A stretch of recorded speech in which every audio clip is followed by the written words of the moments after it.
Warahmatullahi wabarakatuh. Berjumpa lagi di channel YouTube Guru Online. Baik, kali ini Guru Online akan membuat soal campuran antara pedagogik dengan soal profesional bahasa Indonesia. Jadi ini istilahnya adalah tryout mini. Jadi nanti ada 5 soal profesional bahasa Indonesia tambah 2 soal tentang pedagogik. Jadi silahkan untuk latihan menjawab soal lalu dipadankan dengan jawabannya supaya bisa melihat sebatas mana pembelajaran yang telah dikuasai untuk mempersiapkan diri ke SKB nanti. Oke, akan kita coba di soal yang pertama. Nomor 1. Bacalah cuplikan novel berikut. Tak pernah mau kelihatan lelah dan jemu menghadapi murid. Jika lelah, dia mohon diri sebentar untuk membasuh mukanya, mengelapnya dengan handuk putih kecil, bersulamkan nama istri dan putri-putrinya yang selalu dibawanya kemana-mana. Lalu dibasahinya rambutnya dan disisirnya kembali rapi-rapi bergaya James Dean. Sejenak kemudian, beliau menjelma lagi di depan kelas sebagai pangeran tampan ilmu pengetahuan. Ini diambil dari cuplikan novel Sang Pemimpi. Cuplikan tersebut menunjukkan tokoh guru memiliki nilai titik-titik. A. Teladan, B. Pengertian, C. Pekerja keras, atau D. Disiplin. Oke, jawabannya adalah D. Disiplin. Kita bahas, disiplin merupakan sikap yang menunjukkan perilaku tertib dan patuh pada berbagai ketentuan dan peraturan.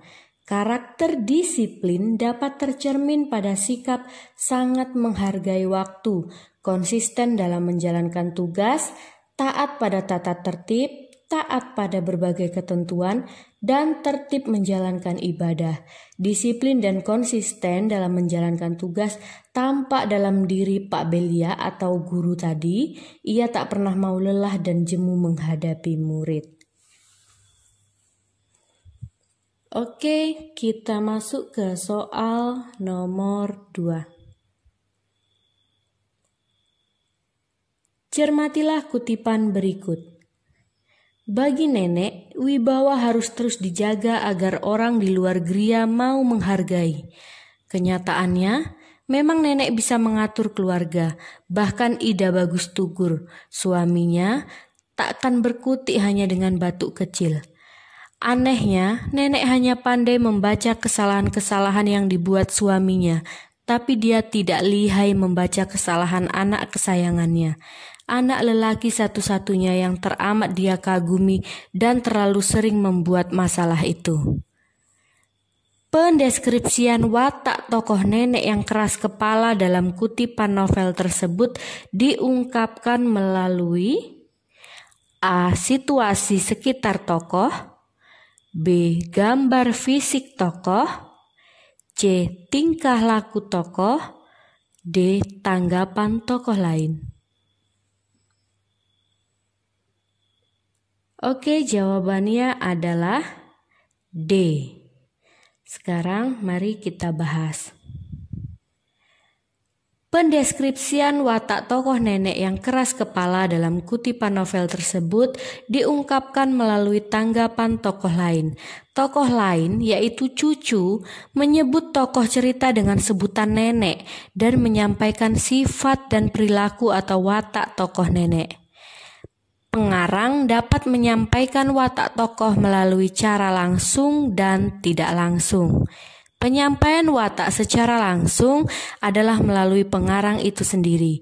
Pengarang akan mendeskripsikan seorang tokoh melalui penjelasan berupa kalimat-kalimat Dan cara ini mempermudah pembaca memahami karakter tokoh karena penyampaian watak-wataknya dilakukan secara tersurat.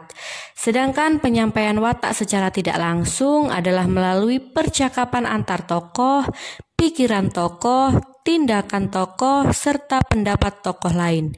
Dengan cara ini, pembaca mau tidak mau harus berpikir sedikit lebih keras untuk memahami karakter tokoh karena watak-wataknya disampaikan secara tersirat. Jadi kalau disampaikannya secara tersurat, nampak maka mudah pembaca untuk memahami karakter tokoh. Tetapi kalau disampaikannya secara tersirat, ini pembaca harus berpikir sedikit lebih keras untuk memahami watak tokoh di dalam cerita yang dibaca. Oke, kita masuk ke soal nomor 3. Novel yang bercerita tentang seputar permasalahan para remaja yang umumnya tentang percintaan atau persahabatan yang mengambil dasar usia anak remaja, pasar usia anak remaja yang usianya masih dianggap labil, penuh cita-cita, kegalauan, dan banyak permasalahan disebut jenis novel ... A. Teen lead, B. Chick lead, C. Song lead, atau D. Dewasa. Oke, ini adalah materi jenis-jenis novel dan jawabannya adalah A. Teen lead. Mungkin dari kata teen ini ya, remaja. Oke, kita bahas kalau chick lead yaitu jenis novel yang bercerita seputar kehidupan atau permasalahan yang dihadapi oleh seorang wanita muda pada umumnya. Tetapi alur ceritanya lebih kompleks, rumit, bahkan kadang mengandung unsur dewasa yang tidak terlalu mudah ditangkap oleh pembaca usia remaja permulaan. Sedangkan song lead ini adalah jenis novel yang ditulis berdasarkan sebuah lagu atau dapat menjadi inspirasi dalam penulisan lagu. Buku ini bisa dinikmati oleh remaja ataupun orang dewasa. Sedangkan novel dewasa adalah jenis novel yang tentu hanya diperuntukkan bagi orang dewasa karena umumnya ceritanya mengandung unsur sensualitas orang dewasa. Oke, kita masuk ke soal nomor 4. Sastra dapat memberikan hiburan yang menyenangkan bagi pembaca. Hal tersebut sesuai dengan fungsi sastra, yaitu A. Didaktif, B. Rekreatif, C. Estetis, atau D. Moralitas. Oke, ini sudah nampak jawabannya. Jawabannya adalah B. Rekreatif. Jadi penjelasannya adalah Sulistiono dan kawan-kawan menguraikan beberapa fungsi sastra pada novel. Di antaranya fungsi rekreatif yaitu dapat memberikan hiburan yang menyenangkan, fungsi didaktif yaitu mampu mengarahkan atau mendidik pembaca karena adanya nilai-nilai kebenaran dan kebaikan yang terkandung. Lalu ada fungsi estetis yaitu memberikan keindahan bagi pembacanya. Fungsi moralitas yaitu memberikan pengetahuan kepada pembacanya tentang nilai-nilai kebaikan seperti itu. Fungsi religius yaitu sastra mengandung ajaran agama yang dapat diteladani pembaca. Jadi ini menurut Sulistiono dan kawan-kawan. Oke, kita masuk ke soal profesionalitas bahasa Indonesia yang nomor 5. Nata menyemprotkan percikan air dari selang untuk menggodanya, dan Niki berteriak kecil. Dia segera melupakan riasannya yang hancur untuk membalas Nata dan menarik analis bersamanya.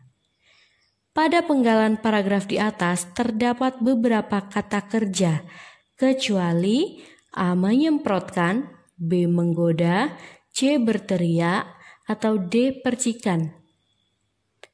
Oke, ini yang ditanya adalah kata kerja.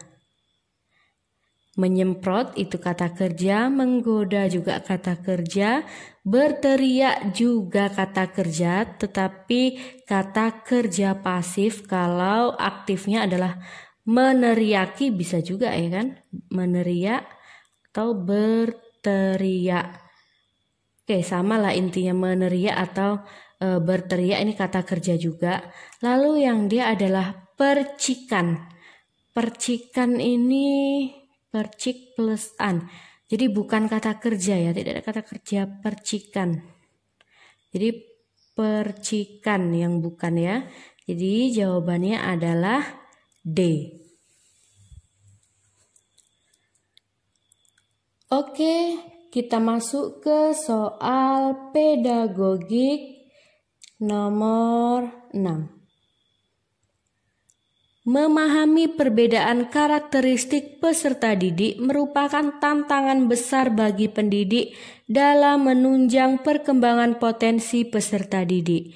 Perbedaan ras dan etnik akan memunculkan perbedaan dialek bahasa, nilai dan keyakinan yang kesemuanya itu akan sangat membawa pengaruh dalam proses pengembangan potensi peserta didik.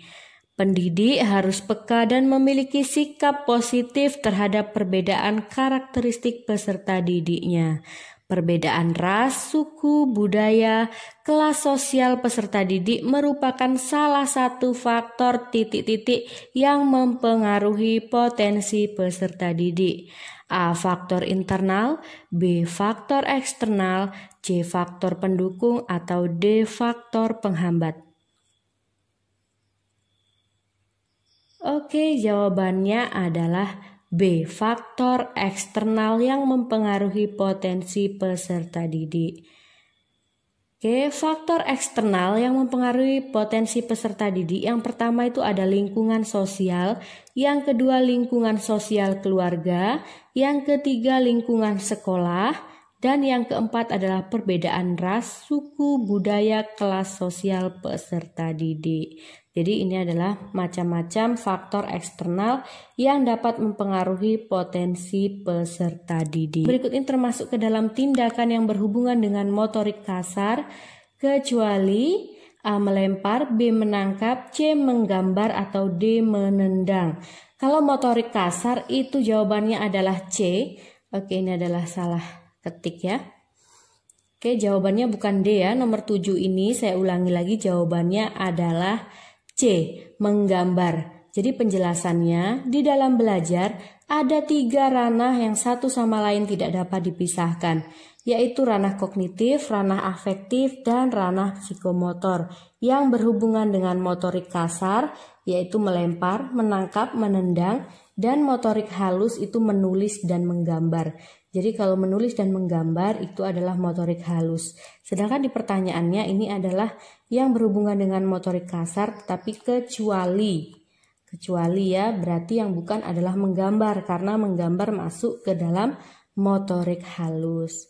Oke, mohon maaf atas kesalahan pengetikan, dan bagi yang belum subscribe silahkan subscribe supaya tim guru online lebih bersemangat lagi memberikan soal-soal kepada para peserta SKB tahun 2020 ini. Oke, semoga sukses dan jangan lupa subscribe. Assalamualaikum warahmatullahi wabarakatuh.